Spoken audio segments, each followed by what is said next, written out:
Je me demande si quand ce sera plus les vacances, il y aura encore du monde le matin. Bah, moi, le mardi, je pourrais déjà pas. Ah ouais. Triste Ouais. vie. Coucou tout le monde. Bonjour, bonjour. Je suis avec Mimi Jolie encore ce matin. J'ai À pas beaucoup de... nouveau, c'est à nouveau moi. J'ai pas beaucoup de modos matinaux, hein. On a déjà bossé dur ce matin. Ah oui, on a lu beaucoup de textes. Comment vous allez? Aujourd'hui, cette journée... Alors, je ne peux pas vous dire pourquoi. Enfin, si, je peux vous dire à moitié. Je peux pas tout vous dire, mais je peux vous dire à moitié. Ah, je sais pas si... Bon, j'ai reçu le visuel de la couverture de mon roman. Oh là là là là. Mimi l'a vu. Mimi Oui, valide. Mimi valide. ah, je valide à 200%. Oh, c'est Elle est trop beau. incroyable. C'est trop beau. Il est trop bien. Il est trop beau. C'était trop cool. Donc voilà, ça, la journée ne peut pas mieux commencer, on va dire. Ah, voilà, je vais vous cadrer mieux quand même. On n'est pas des sauvages. Hop. Donc voilà.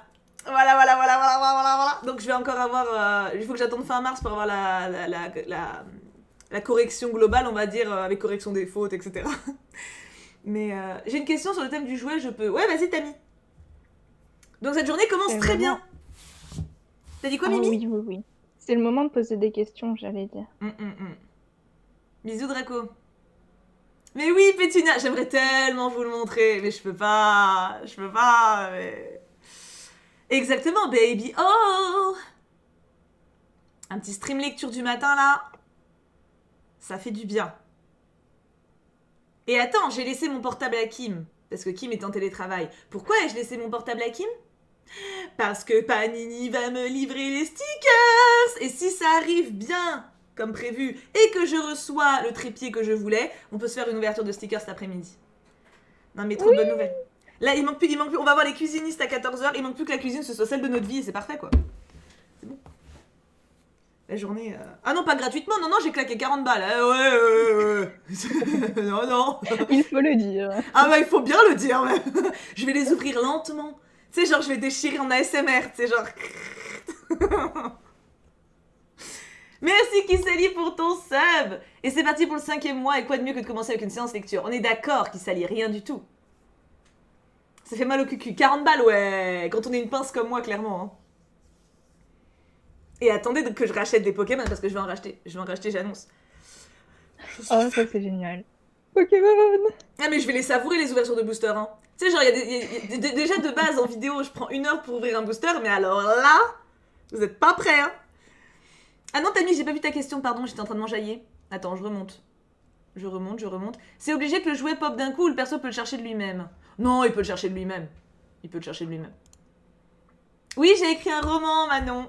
Et en fait, ça fait 2 ans que je suis dessus, mais je vous en ai pas parlé tant que je n'avais pas totalement fini l'écriture.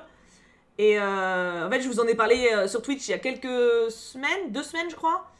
Parce que j'avais terminé totalement les réécritures, etc. Les va-et-vient éditeurs, moi, pour retravailler certaines parties, etc. C'était total fini, donc là, je vous en ai parlé. Donc, il faut encore plusieurs mois avant qu'ils sortent. Hein. Mais on est dans le bon sens, tu vois. Du coup... C'est trop chouette. Mais oui, c'est trop chouette. C'est trop bien. Merci Lovic pour ton sub de 10 mois. 10 mois déjà. Ah bah je te le fais pas dire, c'est quelque chose, hein. Je te l'achète quand il sort direct. C'est trop mignon. Ouais, Pétunia, ouais. En plus, c'est les Pokébox qui sont sortis aujourd'hui. Il y a une Pokébox de Mew, je l'ai vue, j'ai fait... Ah. Bon bah... Voilà. On en est là. Hein. Du coup, je récapépète un petit peu comment que ça se passe. Attends. Voilà, Discord, je vous affiche Discord, c'est magnifique. Voilà, là, c'est la mention de Mimi, je suppose. Oui, Mimi a fait une belle mention. Qu'est-ce qu'elle est soyeuse, cette mention. Du coup, nous sommes sur le serveur Discord. Nous avons un concours d'écriture qui va bientôt être renommé en atelier. Et tous les textes de cette semaine sont là. Le thème de cette semaine, enfin de la semaine dernière, pardon, donc les textes qu'on va lire aujourd'hui. Est-ce que tu veux le lire, Mimi? Vas-y. Oui, je peux le lire. Alors, Peut-être pas vous dessus. avez, Si, elle est vous dessus. avez enfin mis la main sur la fameuse carte que vous cherchiez depuis longtemps. La légende raconte que la carte mène vers le trésor le plus conséquent de l'histoire de la piraterie. Que le voyage ou la quête commence. Oulala. Alors, je tiens à dire, j'ai écrit un texte Mimi a écrit un texte pour ce concours. Nous sommes là, Oui. et Mimi, elle est juste en dessous. Mais, étant donné que c'est nous qui faisons la lecture en vocal, on va pas s'auto-lire. Non. Bah non. Ça le ferait moyennement, quoi. Ça le ferait... J'ai lu le texte de Mimi, et en toute humilité, je le trouve exceptionnel. Voilà. Donc n'hésitez pas à le lire de son côté. De votre côté, pardon. Mais aujourd'hui, nous allons lire d'autres personnes. Du coup, comment ça se passe on a déjà sélectionné des textes avec Mimi, on en a sélectionné 6. Alors, on n'aura sans doute pas le temps de lire les 6. On risque de partir sur 4 plutôt, mais au cas où. Comment ça se passe du coup? On va vous donner le pseudo. Si le texte est un coup de cœur, vous pourrez voter sur le cœur Bmax qui est en dessous. Ils ont quasiment tous un cœur Bmax minimum, donc vous pourrez voter sous le pseudo. Et vos retours se feront dans le salon écriture en taguant la personne. Comme là, Hellbay des naufragés, très joli pseudo, par exemple, qui a fait un retour à Miette, qui l'a tagué en lui faisant un retour. Donc c'est comme ça que ça fonctionne. Il faut effectivement être sur le serveur Discord pour faire les retours. Vous pouvez tout à fait, si vous n'avez pas Discord et que vous ne voulez pas l'installer, faire des retours dans le chat. Je pense que les auteurs feront l'effort de regarder la rediff, donc vous inquiétez pas. Si vous avez la flemme de télécharger Discord, même si c'est très bien, et que vous devriez, au cas où, n'hésitez pas. Alors, il y a Tammy qui a envoyé des bytes pour toi, Mimi, pour te dire bonjour. Oui, j'ai vu, je lui ai répondu. Et Tornade, coucou, bon petit matin. Je suis dans mon lit à écouter vos douces voix. Oui, il est tôt pour toi, Tornade. Merci beaucoup. Le chat commence sur le rebord du parchemin. Tu peux le remonter un peu. Oh, bande de toqués. C'est des toqués. Titi, il aurait tellement pu faire cette remarque. C'est bon, là? C'était gratuit. C'était gratuit, mais c'était vrai.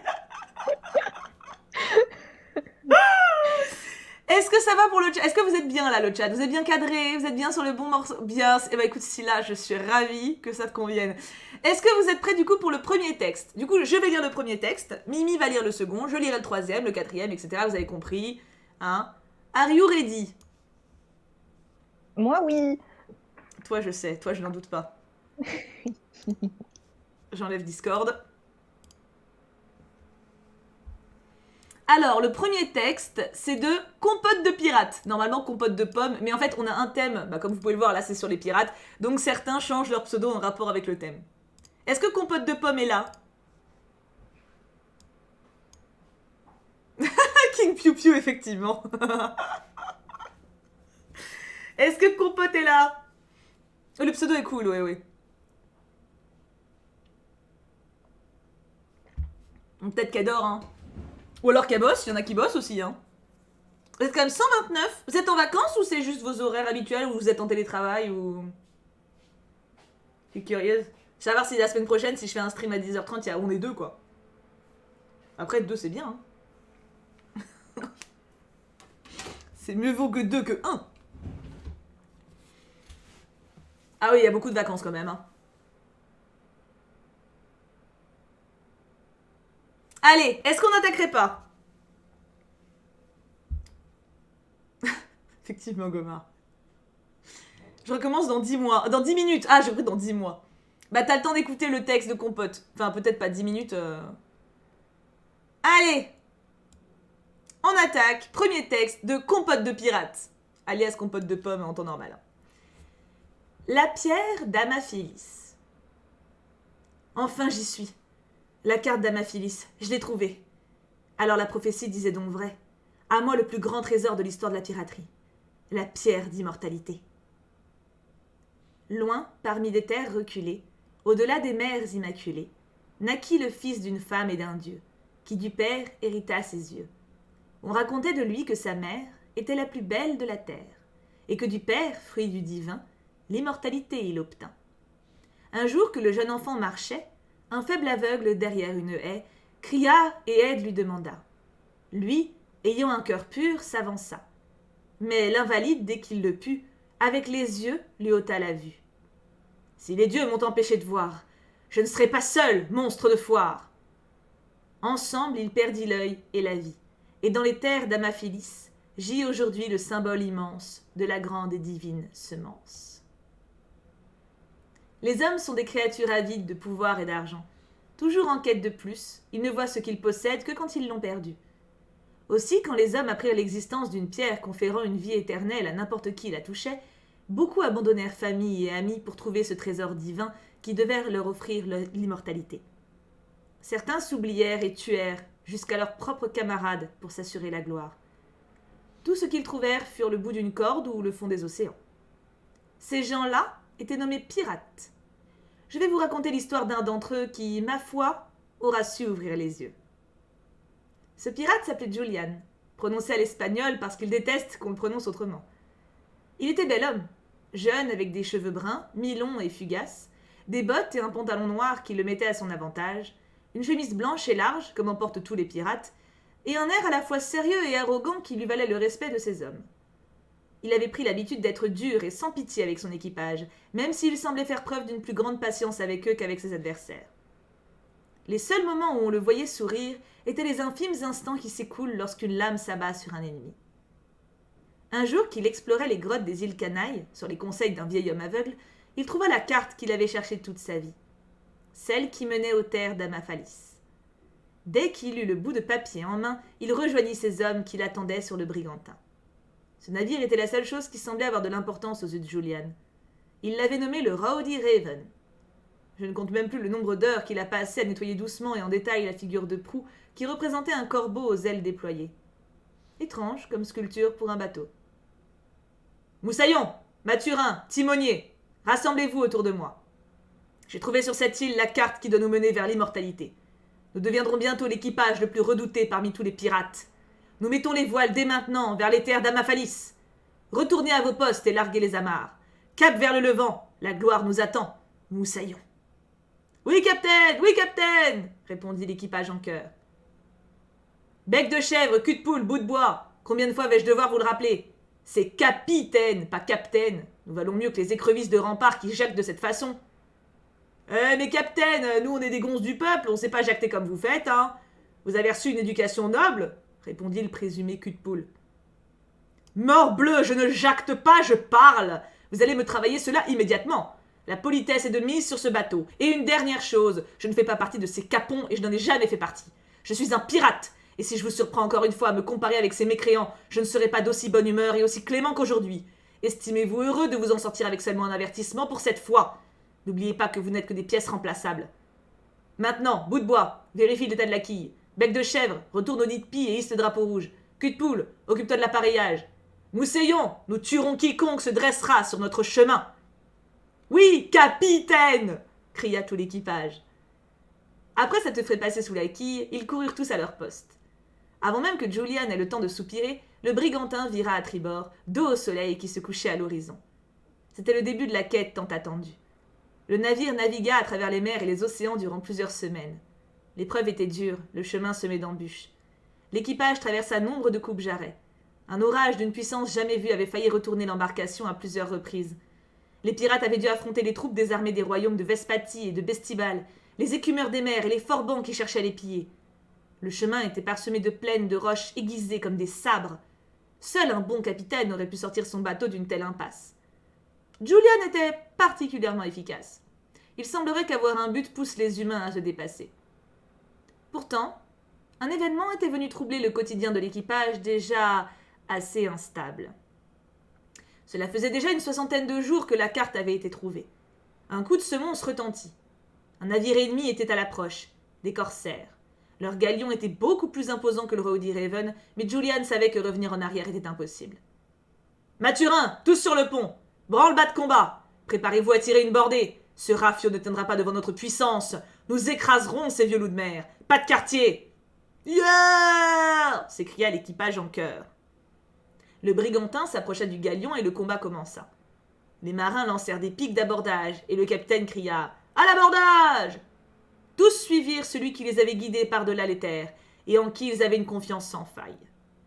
Lors du combat, il avait été cette capacité à fédérer des troupes qu'aucun capitaine n'avait jamais su avoir. Les matelots du Rowdy Raven envahirent le galion. La bataille fut sanglante et les morts se multipliaient, bien que plus nombreux du côté des corsaires. Julian, après un combat acharné contre le capitaine du galion, finit par le tuer. Il se balança facilement sur une corde et coupa de son sabre l'étai. Le mât s'abattit sur le pont du navire ennemi pendant que les pirates revenaient sur leur brigantin, butin en main et avec quelques prisonniers. Julian, dont un sourire fendait le visage, s'écria à l'encontre des corsaires dont le bateau coulait avec eux. « Bande de bachibouzouk, vous n'avez pas l'étoffe de vrais pirates, vous n'avez rien à faire sur les mers. Terriens, restez sur le plancher des vaches. Quiconque ose s'opposer au Lady Raven ira chez David Jones. « Hurrah, capitaine, capitaine, hurrah !» s'écria l'équipage. « Il va falloir fêter ça, renchérit Cul de Poule. Ce soir, on va bourlinguer. Eh oh, le tonnelier, prépare-nous ta meilleure gnôle. Un butin pareil, ça se fête. Les coffres sont remplis de piastres espagnoles. Et puis regardez ce que Poulou a trouvé dessus. Elle est plutôt mignonne, cette donzelle. » « Comment cela ?» s'énerva Julian. « J'avais bien dit pas de quartier. »« Oh, mais capitaine, dites pas que vous n'avez pas monté la grande voile, continua le matelot. On pourrait au moins la garder elle, et puis... »« Non, coupa le capitaine. Bastien, va chercher la planche. Je ne laisserai aucun survivant, ils mourront tous ici. » La planche fut ramenée. Les prisonniers qui devaient nourrir les poissons accrochés au mât crièrent et se débattaient de toute leur force, mais en vain. Le glas avait sonné. Sur le Rowdy Raven, le coq avait pris sous son aile un jeune apprenti estropié d'une quinzaine d'années.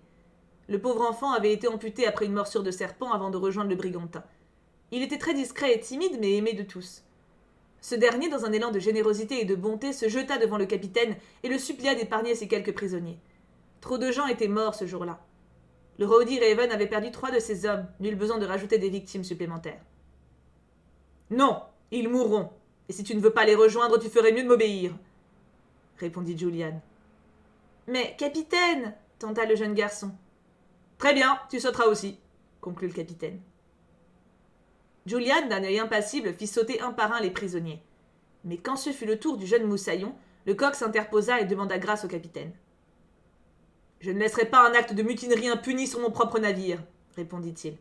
« S'il vous plaît, capitaine, c'est qu'un enfant, » appuya les autres membres de l'équipage. « Y pensez pas à mal. »« Très bien, gibier de potence. Dans ce cas, il subira le supplice de la cage. Les dieux seuls jugeront de sa valeur. » On s'attela à accrocher le jeune garçon à une corde, un poids enchaîné au pied, et on le jeta dans la mer à bâbord du haut de sa vergue du grand mât.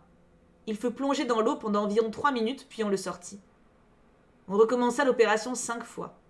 Au bout de la 5e, on le déposa sur le pont. Il était vivant. Il avait survécu au supplice. « Je vois que tu as survécu, » dit Julian. « Que cela te serve de leçon. Tu passeras la nuit dans la sentine entouré des rats. » L'enfant fut placé dans la sentine. Il mourut dans la nuit. Cet événement marqua tout l'équipage et la vie sur le bateau ne fut plus la même depuis. Julian lui-même était parfois tenté par la culpabilité. Mais son arrogance et sa fierté étaient telles qu'il refusait de se l'admettre et devenait de plus en plus autoritaire et dur. Les matelots n'avaient plus la même joie de vivre depuis la mort du jeune garçon et se contentaient d'obéir aux ordres. Malgré tout, ce qui devait arriver arriva et la vigie aperçut un beau matin les terres d'Amaphilis, à l'horizon. Le périple venait enfin à bout. Le brigantin navigua encore quelques heures avant d'étouffer les voiles. « Moussaillon, nous y sommes enfin, les terres d'Amaphilis, » déclara le capitaine. « C'est ici que se trouve la pierre qui nous permettra d'atteindre l'immortalité. Timonier, jette l'ancre. Allons chercher notre trésor. » L'équipage du Rowdy Raven amarra et tous descendirent à terre. Ils suivirent les indications de la carte pendant ce qui leur parut être des heures. Il arrivait parfois que des bruits se fassent entendre dans la flore environnante, mais rien de plus normal sur une île déserte, n'est-ce pas ? Quand les pirates furent à l'endroit où devait être enterrée la pierre, ils commencèrent à creuser. Et là, Julian aperçut enfin le coffre où se trouvait la pierre. Mais au moment où il le prit dans ses mains, des dizaines d'hommes, visiblement des indigènes, se dirigèrent vers eux, armés, et commencèrent à tirer des flèches. Le capitaine courut avec le coffre jusqu'à la barque, mais quand il se retourna, il vit ce qui était arrivé. Tout son équipage gisait à terre, et les ennemis s'approchaient maintenant de lui. Il n'eut pas le temps de s'apitoyer sur son sort, et rama le plus vite possible jusqu'en Brigantin, où il serait à l'abri. Tous ses compagnons étaient morts, si près du but. Tous étaient tellement pressés de toucher à l'immortalité que personne n'avait survécu. À part lui. Pourquoi lui ? Il ouvrit cependant le coffre pour saisir la pierre. L'immortalité était là, à bout de bras. Il ne pouvait pas abandonner maintenant. S'il avait survécu, c'était un signe des dieux qui devaient estimer qu'il était le seul à le mériter. Quand il toucha la pierre, il sentit une force nouvelle envahir son corps, comme s'il renaissait. Il était enfin l'égal des dieux, et il s'apprêtait à devenir le plus grand de tous les pirates. Il commença donc son périple retour. Mais une nuit, le Rowdy Raven fut attaqué par un navire ennemi. Et c'est là que Julian comprit, sans son équipage, qu'il n'était rien. Immortel ou pas, il était à la merci de ses ennemis et peinait à diriger seul son bateau. Il les avait menés à la mort et maintenant il se sentait plus seul que jamais. Rempli de haine, de désespoir et de tristesse, il lança la pierre d'Amaphilis dans l'océan. Cette maudite pierre lui avait enlevé tout ce qu'il possédait et avait fait de lui un être sans aucune raison de vivre. Si les dieux lui avaient accordé à lui seul l'immortalité, c'est pour qu'il supporte ce fardeau pour l'éternité. Peu importe la souffrance corporelle qu'on lui fera endurer, il ne pourra jamais trouver le repos de l'âme. Aujourd'hui encore, il erre sur les mers en priant les dieux de l'Irande ce qu'il a perdu. Je serais pourtant incapable de vous dire où il se trouve actuellement. La dernière fois que je l'ai aperçu, il observait les produits d'un marchand itinérant près d'un port. Monsieur, laissez-moi vous présenter le plus grand trésor de tous les temps. On raconte que cette eau serait capable de donner une force extraordinaire à quiconque la boirait. Je peux vous la vendre à un prix raisonnable si vous le souhaitez. Même le plus grand des trésors ne ramènera pas ce que j'ai perdu. Waouh, c'était tellement ouf. Ah, j'ai trop aimé. C'était trop bien. Julian, c'est un peu un gros cul quand même, hein. Mais de ouf, t'as envie de le baffer. Mais de ouf, il a buté le gamin, quoi. Quel vieux cul de fax. Voilà, attends, avant de m'enjailler moi-même, je vous envoie sur Discord. Hop, hop. Allez-y donc. Il est où? Alors attends, le pseudo. Tu sais s'il était en haut ou en bas? Alors, aucune idée. En tout cas, pour vos retours, c'est dans le salon écriture, c'est juste ici. Donc vous le taguez compote de pirate, du coup. Et alors pour vos textes, je vais essayer de le retrouver. Pour qu'on ait une idée. Merci Tornade qui offre un sub à Mimi. Oh, merci, Tornade. J'ai essayé de le retrouver. Compote de pirate. Il est là. Il est vers le haut. Compote de pirate. La pierre d'Amaphilis. C'est le numéro 13. C'est vrai que maintenant on a mis des... On met des numéros en dessous pour s'y retrouver un peu. Mais c'est quand même 1000 fois plus simple de faire ça. Je comprends pas qu'on l'ait pas fait avant. Bah, pour s'y retrouver dans les textes, ouais. Bah ouais, parce que là, genre là, c'est vachement plus facile quand même. Donc numéro 13, le texte de Compote de pirate. Donc si vous avez eu un coup de cœur, vous mettez un petit cœur Bmax. Moi je vais en mettre un, franchement j'en mets un. Et vous pouvez mettre des emojis en réaction si vous voulez. Et le retour se fait ici. Voilà, comme Mille vient de le faire. C'était trop trop bien. Je vais le faire en vocal, moi du coup, mon retour, hein, histoire de... Comme ça, vous avez le temps d'écrire en même temps. Mais, oh là là, alors le charisme du capitaine est dingue. En fait, c'est assez fou parce qu'au début, on pense qu'il est cool. Tu sais, genre, tu vois que le gars, il a du courage et tout, il est badass. Et puis en fait, le coup du gamin est super bien pensé, tu vois. Moi, je pensais que son équipage allait se mutiner et allait le buter au moment de la pierre. Je pensais ça. Mais au final, c'est encore pire comme punition. C'est le karma.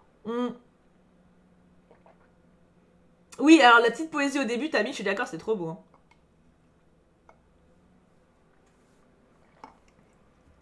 Donc les retours dans écriture pour compote de pirate. Vous avez juste à copier là. Et pour voter, c'est là, numéro 13. Pourquoi il y a un 9? Ah, c'est... Attends, je vais virer la réaction, ça fout le doute. Bah oui, tu sais pas, c'est le numéro 139, on a quand même pas autant de textes. Je sais plus comment... Ah voilà, je crois que c'est bon. Oui, il est viré, c'est bon. Ah yes. Numéro 13, ouais, c'est ça. J'ai adoré les noms. Ouais, non, c'était trop bien. C'est pire comme punition. Ouais, de ouf. Ah non, c'était... Puis c'est super bien écrit, hein.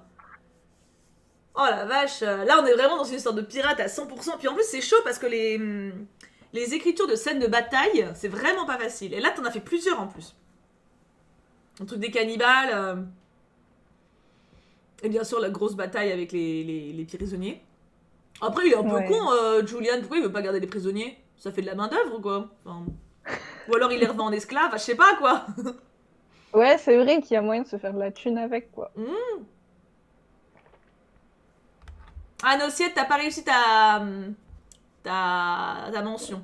Pour faire une mention, en fait, vous mettez l'arrobase et vous commencez à taper le pseudo. Et là, il apparaît et vous cliquez dessus. C'est comme ça que ça marche. Si vous le tapez en toutes lettres, ça fonctionne pas. Ah, c'est son premier texte? Ah bah pour un premier, c'est déjà high level, hein. Oh la vache! Ah ouais, c'est d'un niveau de dingue! Ah, t'inquiète Gaïa, c'est pas grave, t'inquiète. Effectivement, c'est vrai qu'on n'avait pas expliqué en même temps, donc... c'est tout nouveau qu'on mette les numéros. Je crois que c'est la première semaine qu'on le fait. La semaine dernière, ça y était déjà. Je sais plus. On avait mis les numéros sur les textes aussi? Ouais. Alors évidemment, je les ai pas notés là, hein, donc sinon ça serait plus simple. Mais je le ferai pour les semaines suivantes. Ah, mes compotes, ouais, c'était dingue, franchement. Il reste plus que Capitaine Marie. Il y avait Mary qui était en train d'écrire, il me semble, mais. Et Shani Red. Salut Nashir. Ah, il y en a plusieurs maintenant. Allez, Ah, allez, mes enfants. ils se sont réveillés. Ils se sont réveillés, c'est ça. Après, ça se trouve, ils répondent pas. Ils sont peut-être pas en stream non plus, ils lisent de leur côté. Il y a des gens, hein, mais. Ça, c'est possible aussi. C'est possible aussi, mais. Ça va et toi, Noéker Brown? Ah, Shani, c'est clair, concis. Ah, en fait, vous n'êtes pas obligé de faire. Alors, vous pouvez faire des longs pavés comme Scylla, hein, mais vous... super texte, ça marche aussi. Hein. En soi. L'important, c'est de faire des retours, en fait. Après, ce que vous dites dedans, faut être bienveillant, mais si c'est un retour de 15 paragraphes ou de 2 lignes, eh ben, c'est déjà le geste qui est là et c'est super. Exactement. Ça va être Mimi qui va lire le second, hein. Oui. Je le prépare pendant ce temps, le temps que les gens finissent. C'est un autre long texte. Ah oui, là, je vais... On a essayé de répartir, en fait, qu'on lise toutes les deux un long, après toutes les deux un court, enfin... Qu'on soit fatigué de la même manière, tu vois. Comme ça, il n'y a pas trop de déséquilibre. C'est ça. Alors moi, je me muterai pendant que Mimi lira, bien sûr. Hein. Donc je vous répondrai dans le chat à ce moment-là. Ou je mimerai.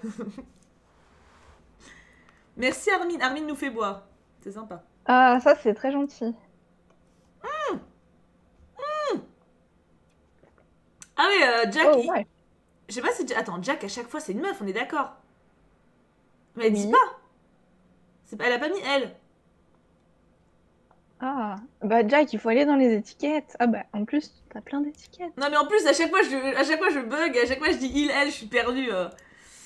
Il, elle, le sait très bien, donc... Elle est sous de ma gueule à chaque fois. Ah bah Tammy l'a dit pour toi, Jack. Mais on m'avait déjà dit que t'étais une meuf. Tu m'avais déjà dit, je crois d'ailleurs, je sais plus, mais... Après, tu veux peut-être pas... Mais si tu veux te genrer en Yel, tu peux le mettre aussi, hein. On approche de la fin. Il reste plus que Totiska. Ah, Jack, nous a fait un beau pavé, hein. Oh, Leïla, vous êtes parfaites toutes les deux. Oh, c'est gentil. J'ai jamais compris comment on pouvait être fatigué de la voix. Bah, Pétunia, c'est que tu dois pas parler souvent.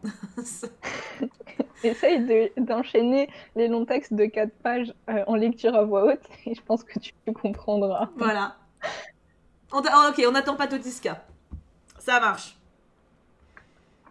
Ouais, ça fait mal à la gorge, c'est ça, pas à la voix. Alors, du coup, bah, je laisse les derniers du coup faire leur retour de leur côté. De toute façon, vous pouvez. Alors, pareil, si vous êtes en rediff, il faut que vous entendez ce stream plus tard.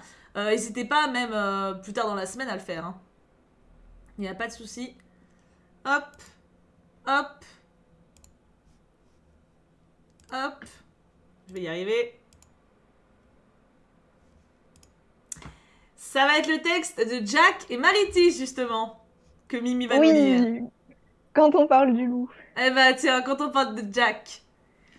Hey, hey, hey, voici mon 6e mois d'abonnement. 2e trimestre terminé. Bravo, stagiaire, merci beaucoup. Est-ce que vous êtes prêts à entendre la douce Mimi?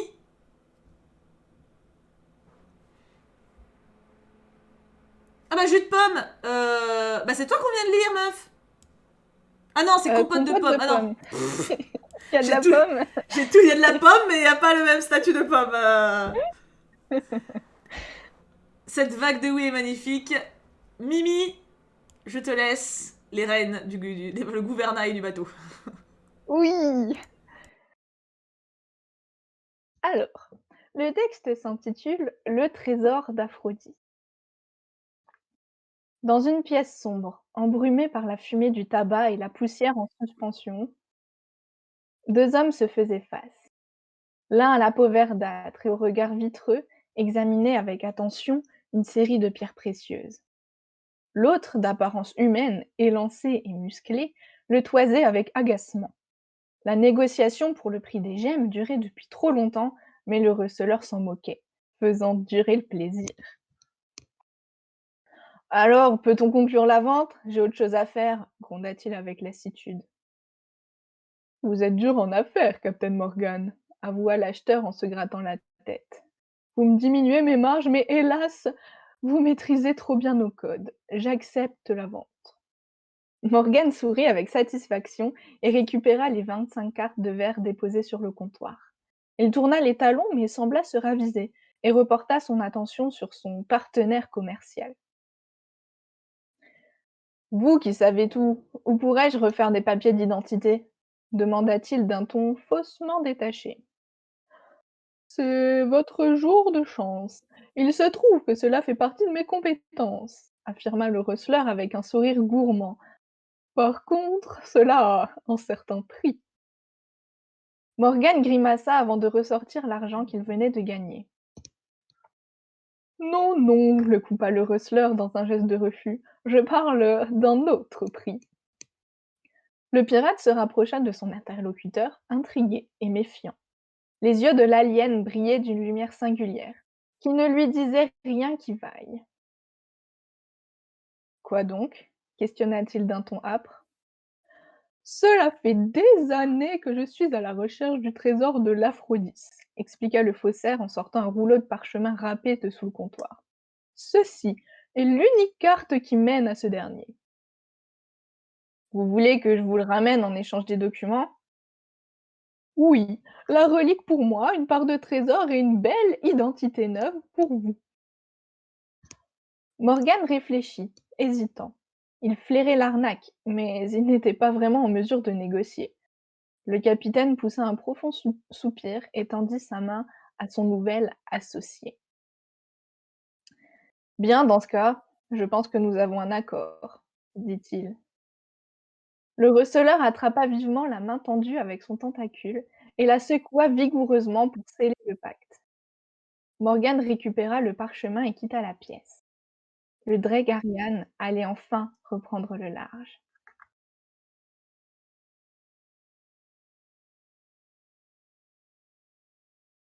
Thibaut, t'es pas mute. Non.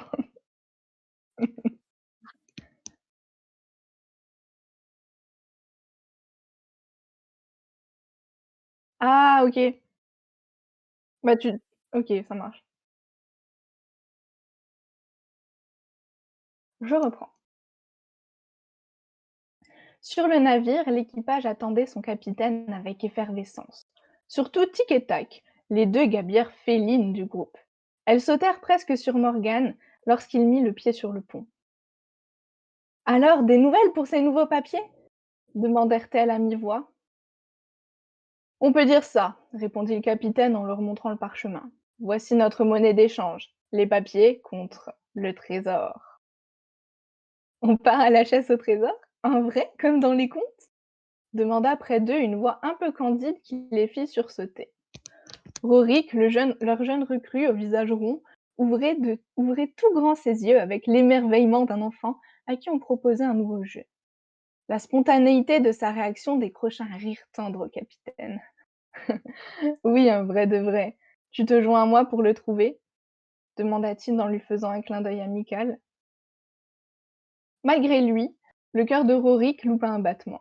Depuis qu'il l'avait sauvé des griffes des scientifiques qui l'avaient enfermé et qu'il s'était plus ou moins remis de l'expérience, le jeune garçon avait du mal à regarder son capitaine en face. Sa captivité et la certitude douloureuse de ne jamais le revoir lui avaient fait perdre conscience de la profondeur des sentiments pour Morgan. Mais accepter ses sentiments était une chose. En faire part à l'homme qu'on aime en était une autre. Morgan fit signe à Rorik de le suivre dans sa cabine, tandis que Tic et Tac préparaient l'équipage à lever l'ancre. Ils déplièrent la carte sur le grand bureau en bois massif pour l'observer. C'était un plan, somme toute classique, de la galaxie. Des étoiles, des nébuleuses, des planètes avec leurs mers, leurs terres, leurs montagnes, avec une petite indication dans le coin. B45ZUE 785E LF2. C'était un code de localisation. Qu'est-ce qui se passe questionna Rorik en voyant Morgan froncer les sourcils. Je n'avais pas fait attention à ça. La constellation B45Z est l'une des plus dangereuses du système Argonos. Je comprends mieux pourquoi ce serpent ne voulait pas y aller lui-même. Le jeune garçon posa par réflexe sa main sur celle de Morgan et planta son regard dans le sien. Ne t'en fais pas, je ne laisserai aucun mal t'arriver, assura-t-il avec conviction. Le capitaine ne s'attendait pas à autant de franchise et de confiance de la part de son matelot. Il ouvrit de grands yeux et tout sauta pour dissimuler sa gêne.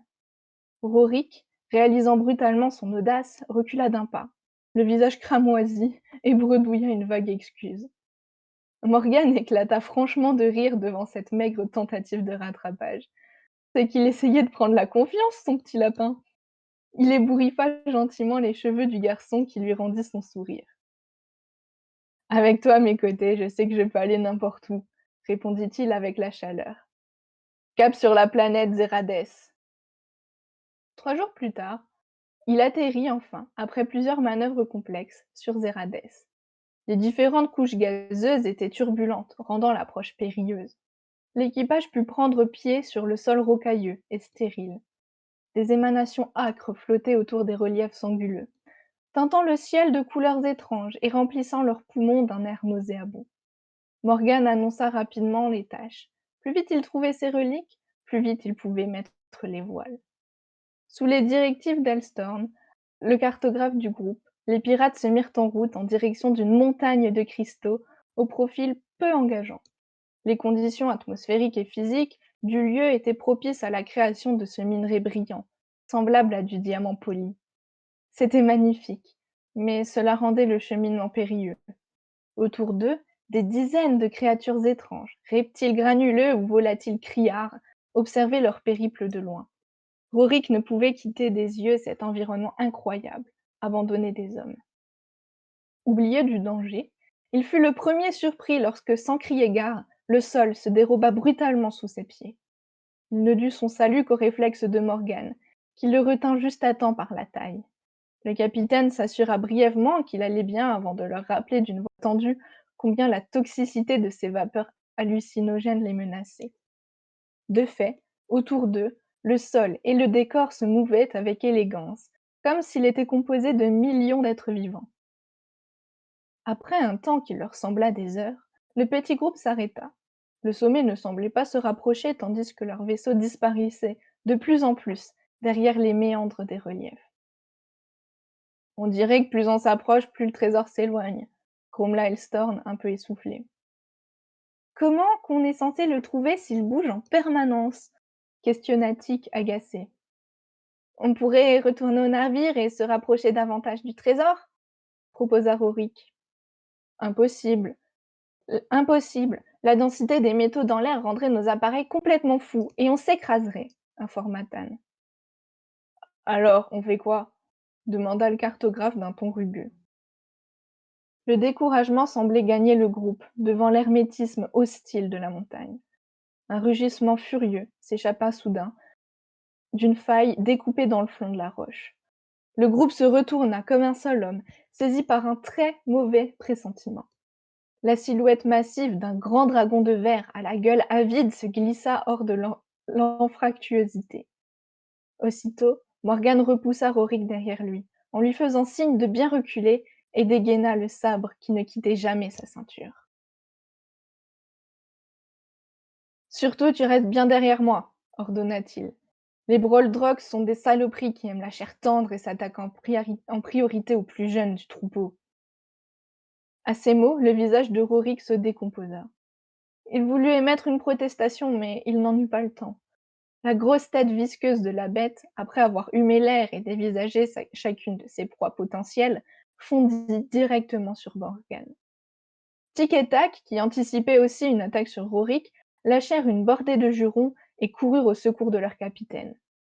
Pourquoi l'animal n'avait-il pas agi selon ses habitudes de ses congénères et ignoré Morgan? Le pauvre fut projeté dans les airs d'un vigoureux coup de patte. Rorik, pétrifié, regarda son corps s'écraser contre la paroi de pierre. Avec un hurlement de rage, Elstorm se précipita sur le monstre. La lame de son épée se brisa sur la peau minérale. La bête se retourna avec la vivacité d'un serpent. Ses crocs se refermèrent sur le bras d'Elstorm, qui poussa un geignement de douleur. Une vague de colère emplit Rorik. Il n'allait pas laisser cette chose les réduire en charpie pour dévorer Morgan. Un picotement familier parcourut sa peau. Ses yeux se voilèrent d'une lumière rougeâtre. Des flammes jaillirent de ses mains. Ses cheveux s'embrasèrent. Il projeta toute la puissance qui se concentrait dans sa paume vers le Broldrock. Le monstre poussa un petit couinement terrifié et amorça un mouvement de retraite. Mais le pouvoir de Rorik ne lui en laissa pas le temps. Un mur de flammes l'encercla, avant de le dévorer jusqu'aux os, n'en laissant qu'un petit tas de verre fondu. Tout l'équipage avait fixé la scène avec un mélange d'appréhension et d'admiration. Morgan le premier. Une si grande puissance dans un si petit être. Ça va, Elstrom? S'enquit la voix inquiète de Tac, penchée sur le cartographe recroquevillé au sol. La morsure était plus douloureuse que grave. Rorik la referma rapidement à l'aide de ses pouvoirs. Il passa ensuite à l'examen de Morgan. Le cas était plus compliqué pour lui car le choc lui avait probablement brisé l'épaule. Il chercha quelques instants où poser les mains pour ne pas lui faire mal, avant de lui entourer délicatement l'épaule de ses paumes et de soigner ses blessures. Morgan poussa un soupir de satisfaction en sentant la chaleur magique de son camarade parcourir son corps. Un sourire léger aux lèvres, il planta son regard dans celui de son matelot. À ce contact visuel, Rorik sentit son visage s'empourprer. Il ôta son masque pour l'échanger avec celui brisé de son capitaine. Avant de le lui donner, son regard s'arrêta, hésitant, sur les lèvres de son capitaine. Son cœur et sa raison se disputaient la conduite à tenir. Le fil de ses pensées fut interrompu par Tic, qui, voyant son geste, lui enfonça son propre masque à gaz sur la tête. Va pas nous choper une saloperie, toi, à jouer lépreux chevalier, grommela la femme chat. Rorik recula vivement tandis que Morgan se relevait. Occupé à régler son masque, il ne vit pas le regard du jeune homme s'attarder sur lui avant de déplier la carte sur le sol. Je suis sûr que cette faille, en s'enfonçant dans la montagne, peut nous mener droit à la caverne au trésor. S'ensuivit une discussion un peu houleuse sur le bien-fondé de continuer l'expédition. Elstrom était épuisé par sa blessure. Tic et Tac aussi voulaient faire demi-tour. Aucun trésor ne valait de perdre l'un des leurs. Rorik était de leur avis, mais le visage fermé de Morgan ne renoncerait pas. Il se rangea derrière son capitaine. Finalement, le groupe se sépara.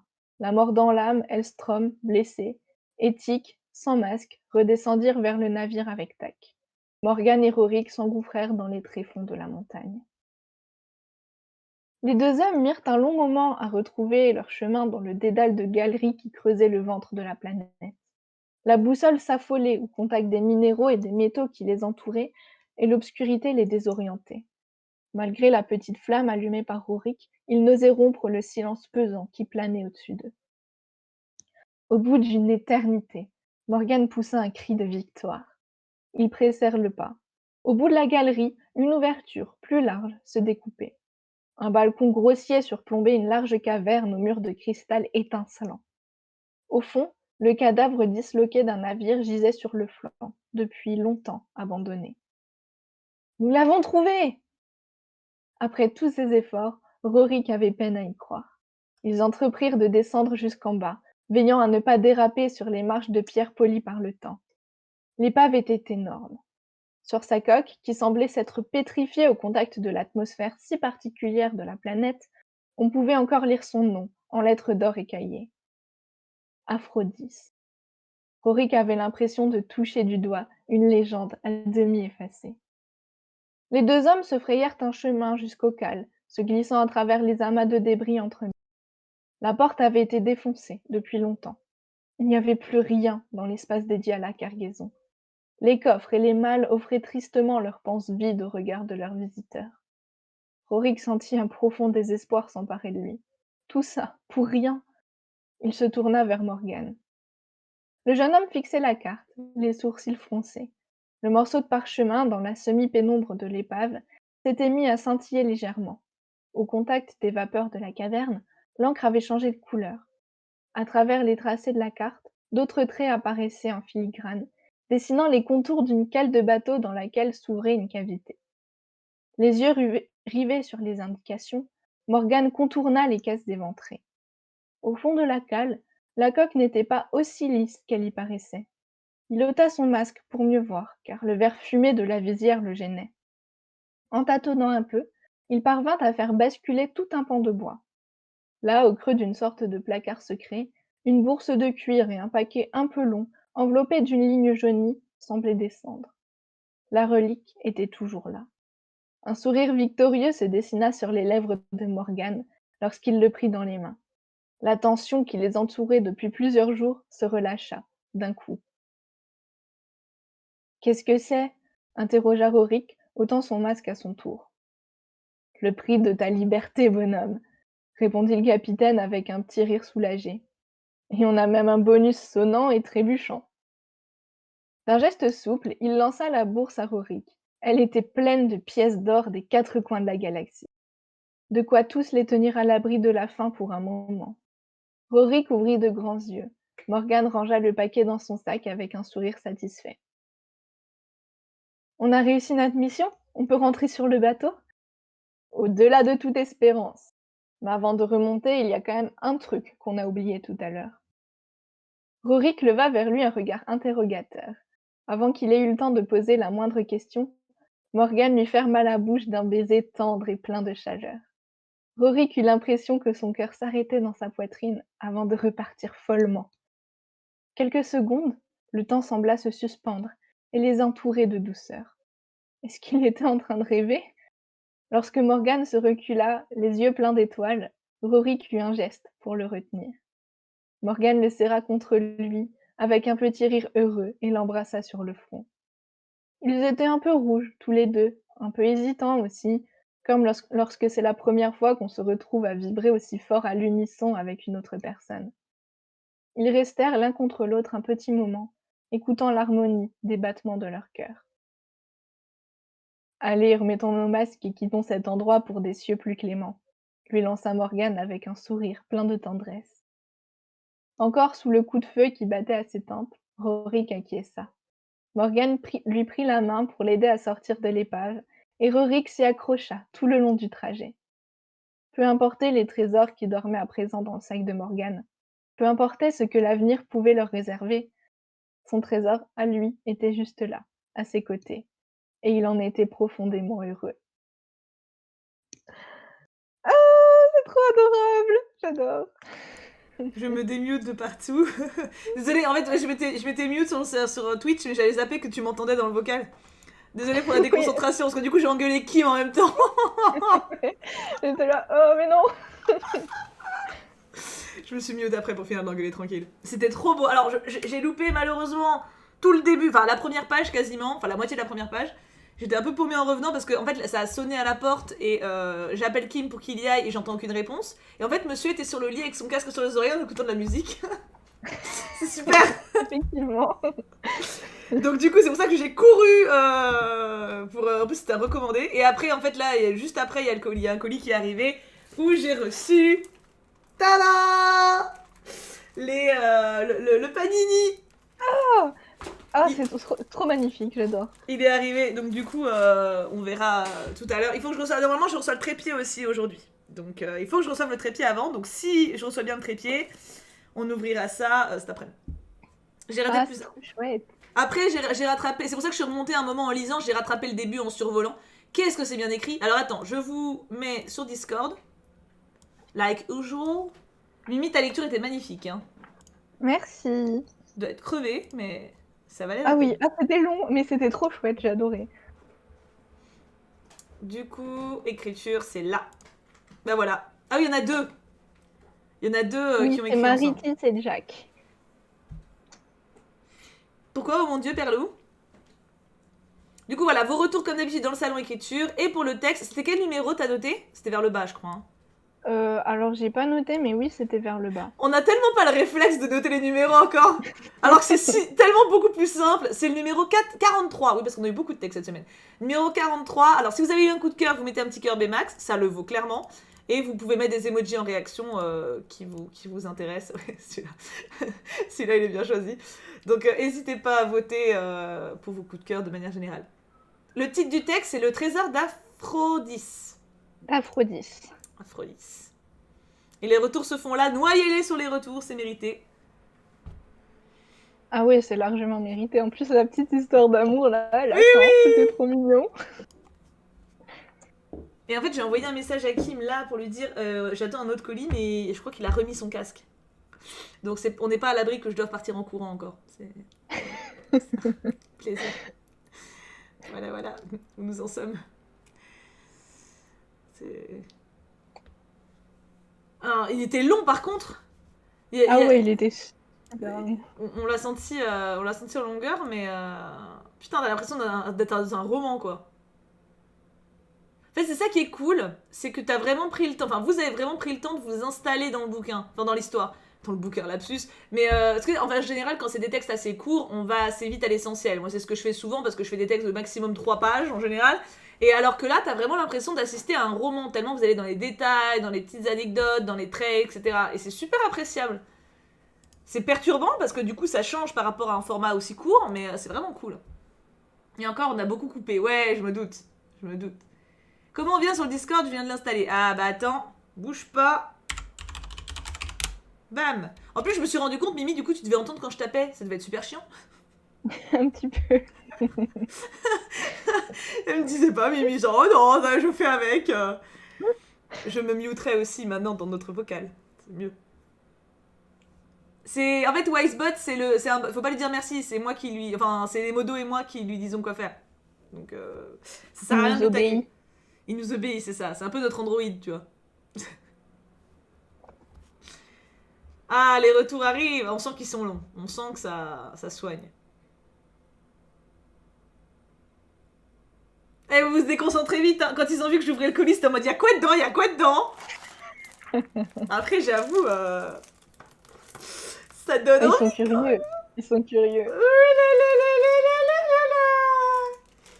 Ça va être bien d'ouvrir ça. Oui. Oh, trop hâte. Ah, moi aussi. Hein. Vas-y, j'ouvre une page au hasard.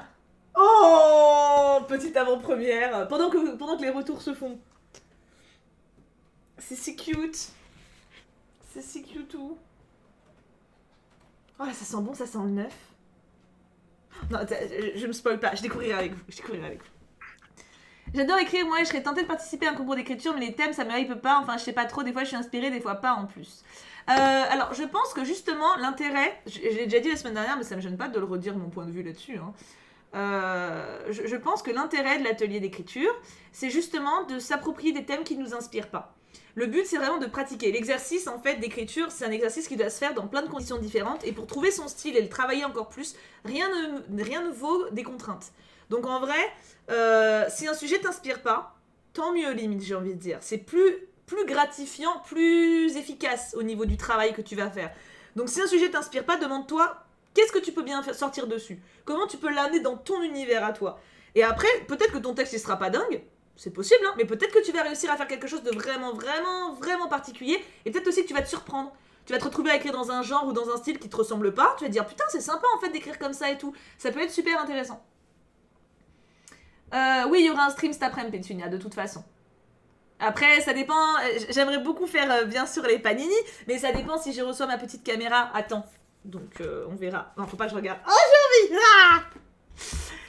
Donc vraiment, prenez le temps de vous approprier les sujets. Et si un sujet de base vous inspire pas, c'est limite mieux. Vous y gagnez plus en fait, en termes de style. J'adore le fait qu'on nous donne un thème, car j'aime avoir des limites, ça me permet de me focaliser sur quelque chose. Bah, je suis un peu pareil, Kai. Je suis un peu pareil. Je trouve que quand t'es en roue libre, alors évidemment tu te fais plaisir, hein, mais le fait d'avoir une contrainte, c'est l'exercice qui est autour que je trouve super intéressant. Oui, je suis d'accord, j'aime beaucoup ça aussi. Déjà, réussir à écrire sur un sujet qui t'intéresse pas, c'est déjà bien. Mais de ouf! Et puis en vrai, c'est les premiers qui sont difficiles. Après, il y a vraiment des thèmes qui t'inspirent pas du tout, ça peut arriver, hein. Mais les premières fois où tu écris alors que ça ne t'inspire pas, tu te dis merde, mais c'est chelou ce que je suis en train de faire. Jusqu'au moment où tu vas écrire et que tu vas réussir à pondre un truc vraiment cool. Et tu vas te surprendre toi-même, et là tu vas te dire putain, en fait, c'est cool de faire ça. Et en fait, c'est pour ça, l'exercice d'écriture qu'on fait sur le serveur, c'est pas forcément d'écrire un chef-d'œuvre, c'est de pratiquer. Donc il y a des semaines où vous allez pas écrire un truc de dingue, il y a des semaines où ça va être vraiment pas mal, il y a des semaines où ça va être ouf, et surtout il y a des semaines où vous allez faire un texte, vous allez vous dire waouh, si je le retravaille, parce que le but, en une semaine vous allez pas nous pondre un Zola, hein, mais des fois vous allez avoir une matière première qui vaut la peine d'être travaillée derrière. Et c'est ça qui est intéressant aussi. Ah oui, Kinjan, oh bah quand même, si t'écrivais mal, il te dirait rien au pire, tu vois. Et Merildan, il faut participer. Oui, il faut pas hésiter à participer. Il n'y a aucune C'est raison. vraiment chouette. Puis tu vois bien les retours qu'il y a, enfin je veux dire... Le but c'est de s'encourager et de se faire progresser, tu vois. Ça sera vers 16h30 je pense le stream de cet après-midi, Tour. Ça dépend quand est-ce qu'on revient de la cuisine. Enfin du cuisiniste. Exactement, Tammy. Mais on s'en fout, c'est pas une compétition, ch'ti ch'ti. Pour corriger les fautes, il y a un très bon site... je sais plus le nom. Attends. Ah, moi, je sais pas. Scribens.fr. Vous copiez-collez vos textes là-dedans et bon, faut faire page par page parce que ça a une limite. Vous copiez-collez vos textes et ça corrige les fautes.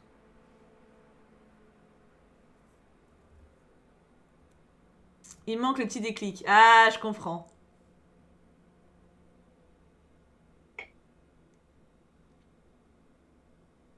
En vrai, je pense vraiment que vous devez essayer. L'appréhension que vous ressentez... Vas-y, Mimi. Le plus dur, c'est la première fois, je pense. Parce que c'est un peu inconnu et vous connaissez pas, mais une fois que vous l'aurez fait une fois, vous vous rendez compte qu'en fait, c'est super cool. Ça vous apporte plein de bonnes choses et ça peut que vous faire progresser, en fait. Donc, faut se lancer. Tout à fait. Ah, il y en a plein qui me disent la même en vrai. Hein. Yoru, pareil, j'écris souvent, mais j'ai pas Discord, et puis je suis souvent jugée pour ce que je fais, etc. C'est dommage. Et y a pas. En fait, c'est flippant, surtout quand on n'a pas confiance en ses écrits. Mais encore une fois, le but n'est pas d'être jugé en termes de qualité.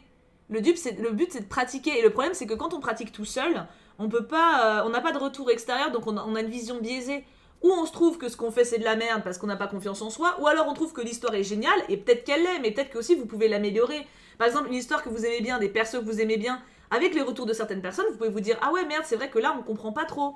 Tu vois, genre, par exemple, je sais pas, un texte qui est trop cool, mais il y a par exemple un moment où je suis un peu perdue, ou bah comme un retour que j'ai fait tout à l'heure à une miss d'ailleurs qui a fait des très jolis textes en forme de lettres, il y a un moment je dis ouais putain, tu devrais peut-être ajouter, oh, j'ai pas dit putain, mais tu devrais peut-être ajouter une phrase pour qu'on comprenne pourquoi elle fait ça. Elle fait ah ouais, j'avais pas tiqué, c'est vrai que ça serait plus pertinent et tout. Tu vois, en fait, ça c'est des trucs que forcément quand toi t'es dedans, tu le sais, tu connais tes personnages, donc tu sais tout. Mais en tant que lecteur extérieur, toi tu le sais, enfin les gens le savent pas. Et c'est super intéressant d'avoir des retours comme ça. Vraiment, hein. Je pense que c'est... Puis montrer ses textes, c'est aussi nécessaire, mine de rien. Merci pour ton sub offert, Tornade, c'est gentil. Qui c'est qui l'a récupéré? C'est Helvin Leslie. Et de toute façon, vous aurez pas de retour de con. Hein. Enfin, je veux dire, personne va vous écrire ton texte c'est de la merde. Hein. S'il y a ça, c'est un troll et il banne. Hein. Donc, les retours, c'est forcément constructif. Exactement, Yokomis, de ouf. De ouf. Alors, on est bon, je crois, pour les retours. Magnifique. Ça m'a l'air d'être pas mal. Alors, bah, ça va être à moi d'entrer en scène pour le second texte. J'ai envie de faire pipi, je dis ça comme ça, mais... je vais tenir. Je vais tenir. Pour le texte. Pour le texte. Et les enfants, pour le troisième texte, je crois que la personne est présente. C'est le texte de Oh baby, baby, oh. Je l'ai vu tout à l'heure. Oui, je l'ai vu aussi dans le stream. Je sais pas s'il est encore là. Bisous Gomard. Est-ce que Baby Oh est encore là? Sa première participation, alors j'ai survolé, parce que forcément, hein, pour sélectionner les textes, je les lis pas avant, mais j'ai survolé et je peux déjà dire que c'est stylé. Hein.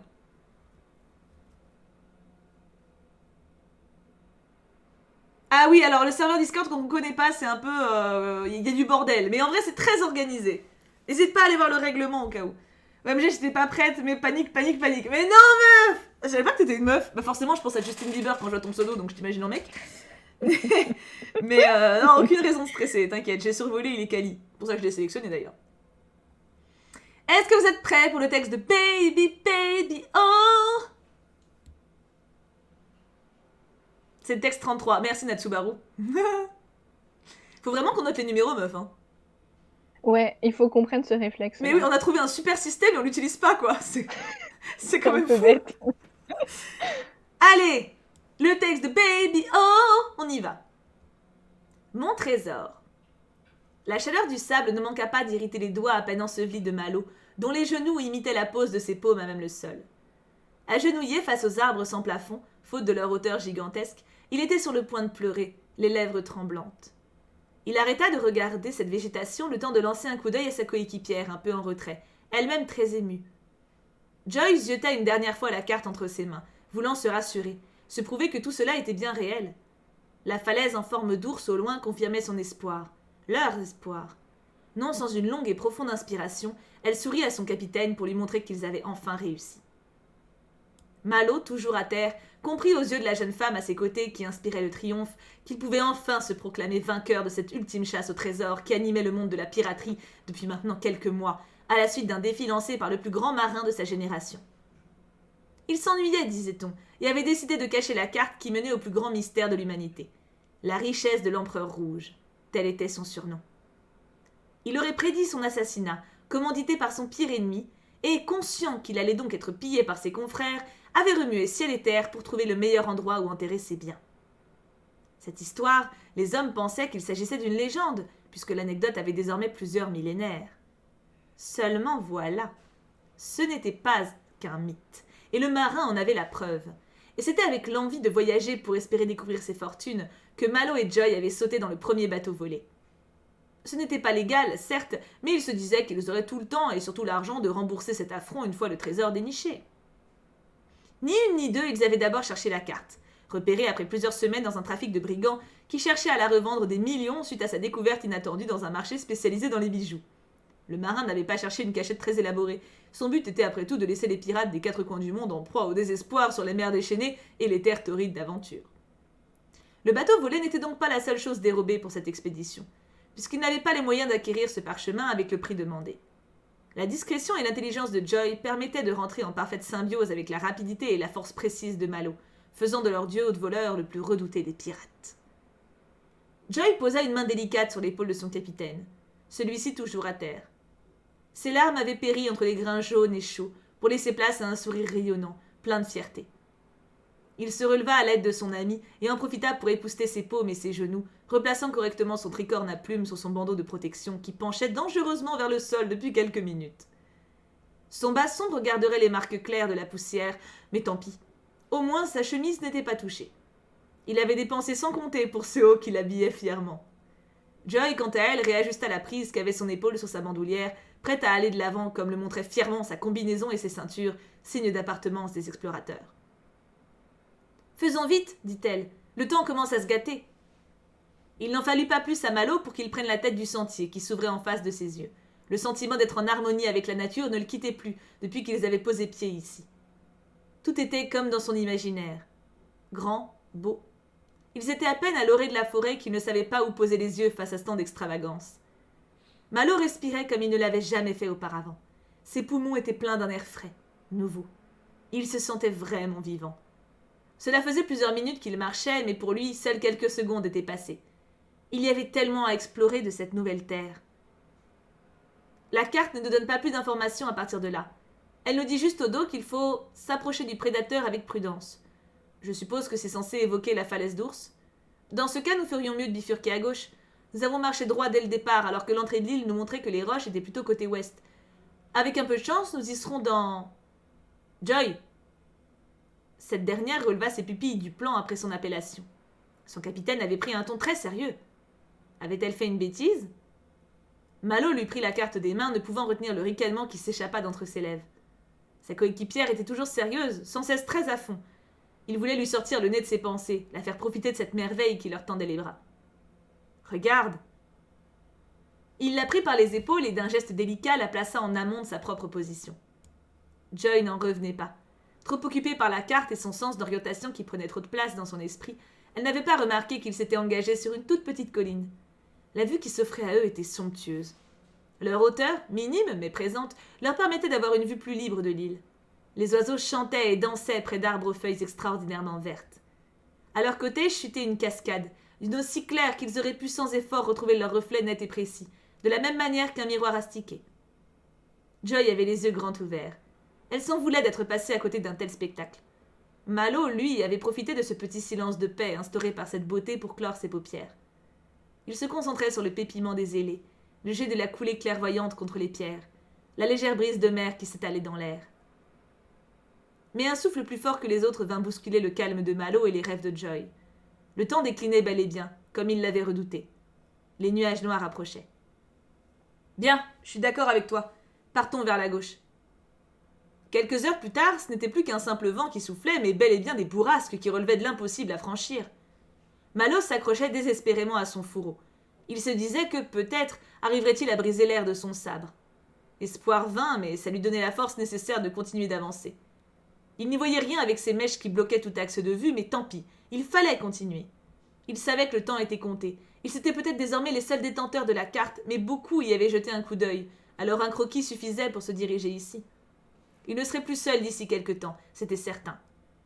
Joy, elle, n'avait pas d'épée pour contrer les coups que se prenait son visage.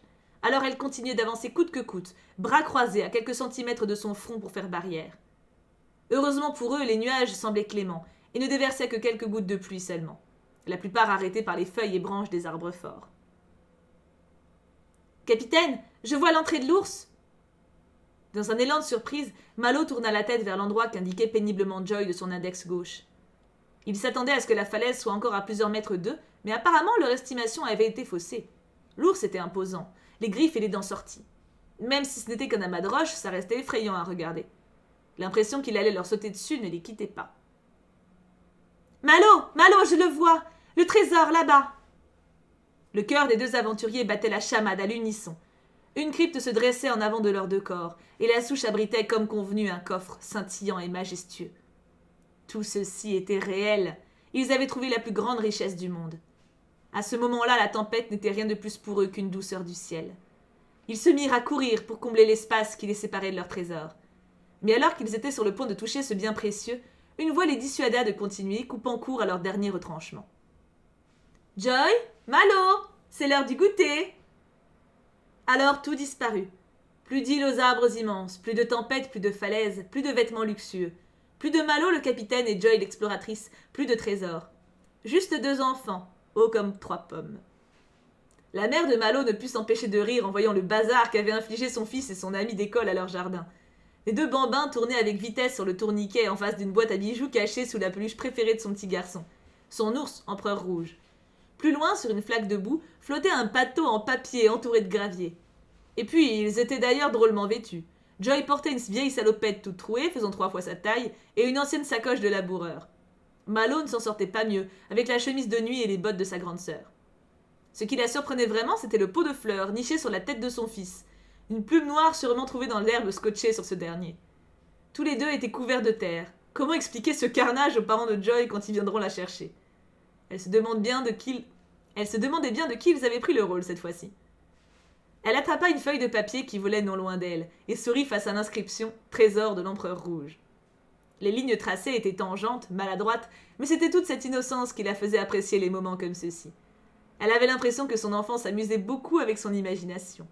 « Maman, on avait réussi à trouver l'île et le trésor était juste là !»« Eh bien, méchante maman pirate est venue pour vous piquer votre trésor. » Les deux enfants ouvrirent grand les yeux. Oh, alors là, pas question.